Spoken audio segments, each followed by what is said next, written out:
எப்ப பார்த்தாலும் அட்வைஸ் பண்ணியே கொள்றது.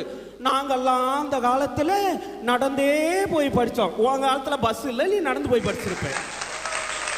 அந்த காலத்துல நாங்க தெருவிளக்குல உட்கார்ந்து படிச்சுட்டு இருந்தோம். பகல்லாம் என்ன பண்ணிட்டு இருந்தோம்? எப்ப பார்த்தாலும் அட்வைஸ் பண்ணி கொள்ள வேண்டியது. அதுவும் எங்க பசங்களுக்கு ஒழுக்கம் இல்ல, குட்டி சுவர்ல உட்கார்ந்துகிட்டு போற வர பிள்ளைகளுக்கு மார்க் போடுறமா. ஜல்லிக்கட்டு போராட்டம் நடைபெறுகிறது. கிட்டத்தட்ட 9 லட்சம் பேர் கூடுகிறார்கள்.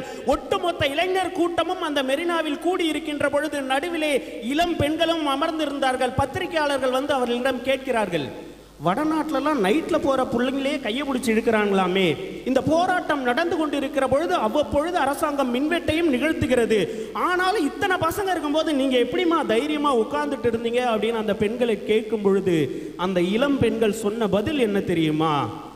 சுற்றி இருந்த அத்தனை இளைஞர்களும் எங்களை உடன் பிறந்த சகோதரியை போல் பத்திரமாக பார்த்துக் கொண்டார்கள்.